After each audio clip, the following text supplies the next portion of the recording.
皆さんごきげんよう、上川薫です。今回取り上げる話題は、女優の沢尻エリカさんが麻薬の一種である MDMA を所持している容疑で逮捕されました。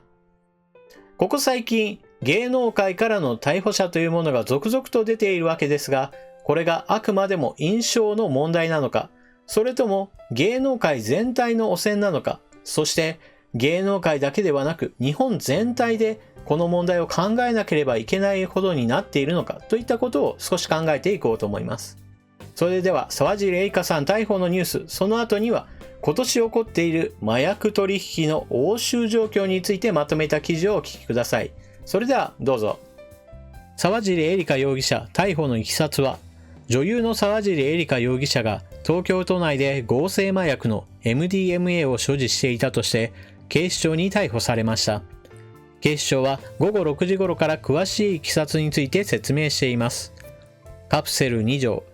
警視庁によりますと、調べに対し沢尻容疑者は東京都内の自宅内の棚の中に合成麻薬 MDMA を含む粉末 0.09g が入ったカプセル2錠を所持していたということです。容疑認める。また調べに対し沢尻容疑者は私のものに間違いないと容疑を認めているということです。入手ルートは今後捜査。警視庁によりますと、沢尻容疑者が合成麻薬の MDMA をどこで購入したのかなど、入手ルートについては分かっておらず、今後捜査を進めるということです。それではここからは、最近の覚醒剤や麻薬等についてのニュースを見ていきましょう。船から覚醒剤、押収量過去最多の1トン、中国人7人逮捕。静岡・伊豆の港で船舶内から覚醒剤約1トン、末端価格約600億円を押収したと警視庁が5日発表した。押収時に居合わせた中国籍の男7人を覚醒剤取締法違反の疑いで逮捕。男らが洋上で船から船へ物資を積み替える瀬取りで覚醒剤を受け取り、日本国内に持ち込もうとしていたとみて、密輸ルートの解明を進める。国内で押収された覚醒剤の量としては過去最多。財務省によると、これまでは那覇港に停泊中のヨットで、2016年に押収された約600キロだった。神戸港でコカイン400キロ押収、過去最大級80億円分。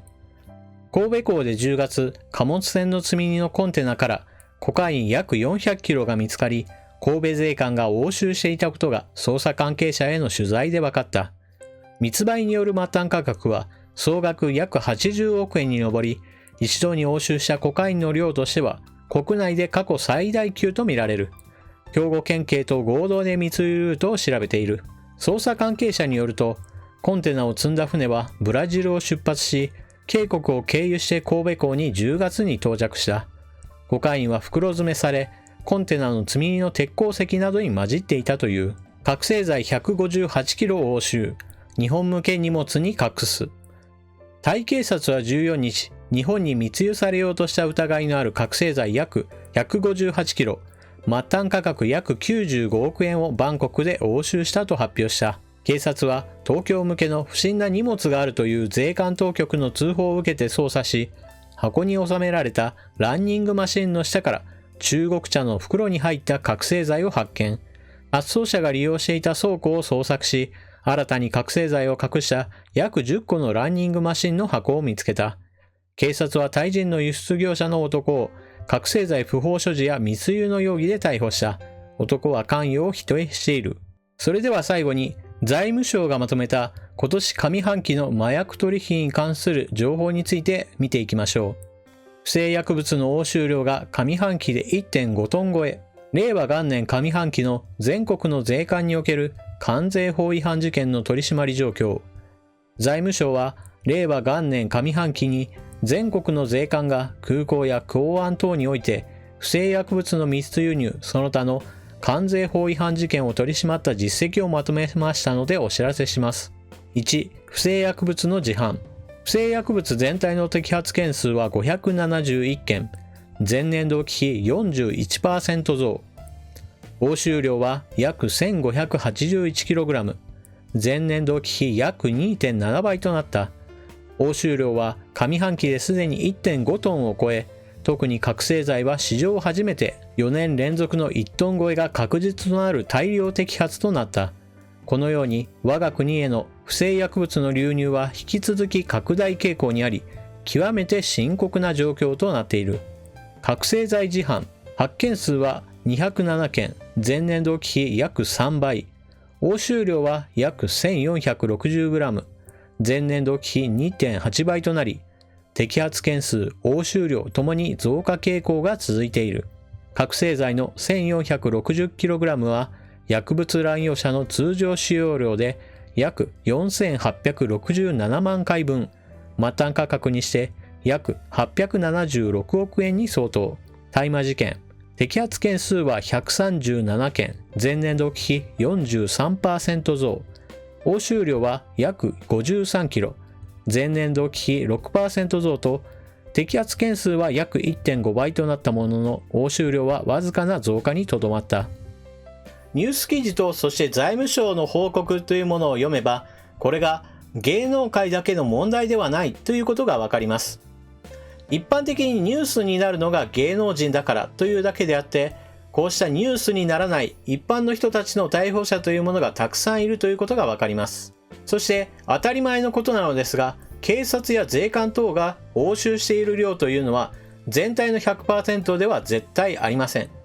警察の目を逃れ、税関の目を逃れて日本に入ってきている覚醒剤というものがたくさんあるということは、これは誰にも想像できることです。そしてこれだけの量が押収されているということは、それだけ多くの人たちが日本国内でお客となっているということです。ビジネスとして成り立っているからこそ、これほどの量が密輸されているわけです。覚醒剤の大きな特徴の一つが、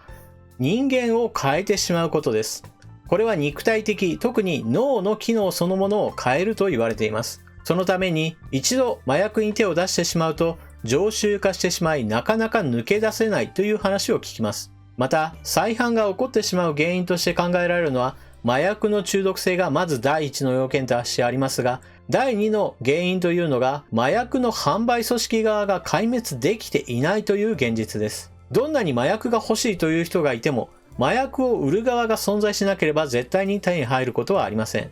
しかし現実には、麻薬犯罪で捕まった人が刑務所から出てきて、また麻薬を誰かから買ってというその段階で、麻薬の販売組織側というのが撲滅できていないという現実があることがわかります。こうした麻薬の販売側の組織が撲滅できないというその理由の一つで考えられているのがダークウェブの存在です。現在ではインターネット上の取引によってこの麻薬の取引が行われていると言われています。このダークウェブというのはいわばインターネット上であるのですが、Google 等の検索等ではかからない、いわば地下のネット世界です。直接的な言葉というのはほとんど使わずに、暗号化やもしくは隠語等を使って取引を詳細を決め、目に見えぬ形での取引というものが成立し、お金についても現金決済を伴わないパターンもあるでしょう。一昔前であれば、そのためにビットコインが大いに利用されたという話もありました。仮想通貨には仮想通貨なりの暗号通貨としての役割がこうした麻薬取引によって使われていたというのも一つの事実です。もちろん全てが仮想通貨で行われているわけではありません。それはあくまでも一つの手段ですが、今回はそのことについて触れておきました。なぜそのような例を挙げたかといえば、それは麻薬の犯罪側の方が非常に潤沢な資金を持って、そして最新の技術をどんどんと導入するという傾向があるからです。麻薬を取り締まる側というのは基本的には国家予算に縛られています。ですが、麻薬の販売側は麻薬を取引して得たお金によって自分自身の組織を強化することができます。ですから麻薬を売れば売るほど自分の組織を強化することができるのです。そのため麻薬をいかにして密輸するかという点について言えば巧妙さが年々上がっているというふうに言われています。日本においては船を使っての瀬取り、洋上で小さな船に乗り換える形で荷物を日本に持ち込むという形であったり、航空貨物便の中に入れたり、もしくは観光客にお土産として持たせて運び屋にしてしまうという手口もよく知られています。また極端な例においては、麻薬組織側がはるかに強大になってしまった中南米においては、麻薬を密輸するのに小型の潜水艦まで建造する例が見られます。小型潜水艦を使って密輸しているのというふうにちょっと疑問に思った方もいるでしょう。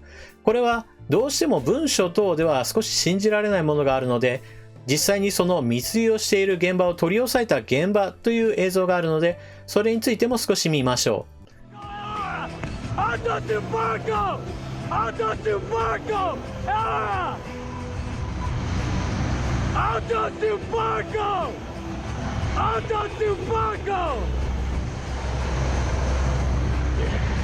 That's gonna be hard to get on. Alto Tupaco!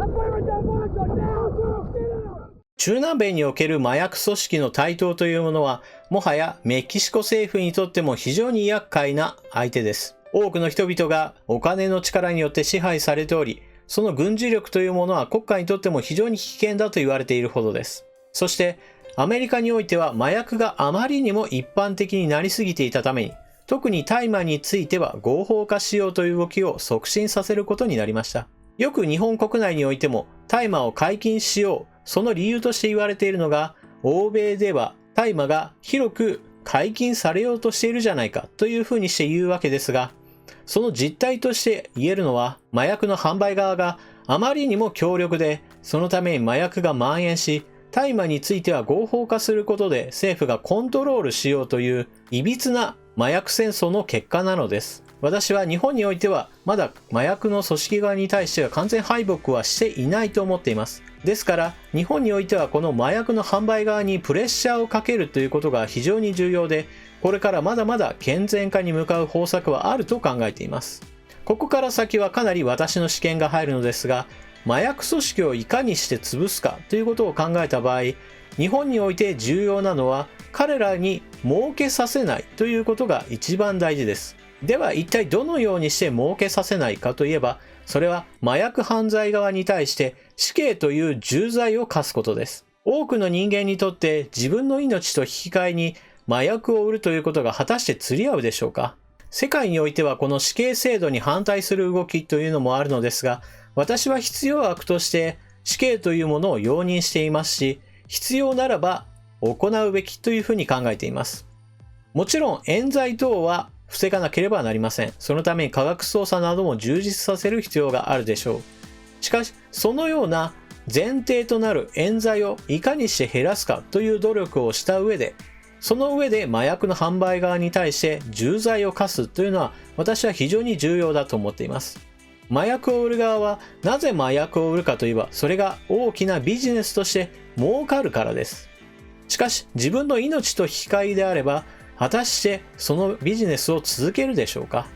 麻薬を売るということは麻薬を使った人たちに害を与える行為であり、これがまさに死刑に値するような犯罪だと私は思っています。報道されるのはあくまでも芸能人のような広く名前の知られた人だけです。しかしその陰にはコカインや覚醒剤、大麻、MDMA など様々な麻薬によって人生を破壊された人たちがいるということを忘れてはいけません。私はそういった多くの悲劇を防ぐためにはもっと重罪を課すべきだと思っています。皆さんはこのニュースについてどのような考えをお持ちでしょうか。ぜひともコメントを書き込んでいってください。それでは動画を最後までご視聴いただきありがとうございました。チャンネル登録していない方はぜひともチャンネル登録してまた見に来てくれると嬉しいです。それでは次の動画でまたお目にかかりましょう。またね。